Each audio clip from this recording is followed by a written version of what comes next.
How long until we have a digital Pearl Harbor here in the United States?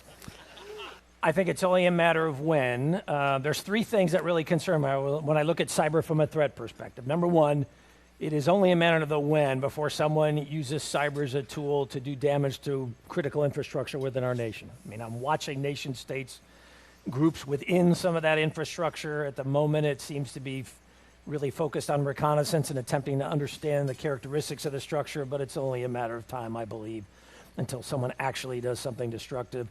The second trend that concerns me, historically to date, we've largely been focused on the extraction of data and insights, whether it be for intellectual property, for commercial or criminal advantage. But what happens when suddenly our data is manipulated and you no longer can believe what you're physically seeing? As a military guy who's used to this idea of I can look at a display, I can look at a set of data, and I can very quickly draw conclusions and start to make risk-based decisions relatively quickly. What happens if that all gets called into question? But you expect that to happen. No longer.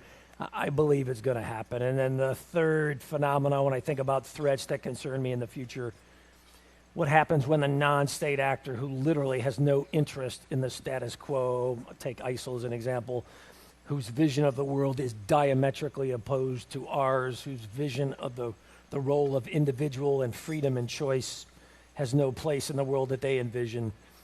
When do they start viewing cyber, the web, as not just a vehicle to generate revenue, to recruit, to spread the ideology, but instead they start to view it as a weapon system? Right.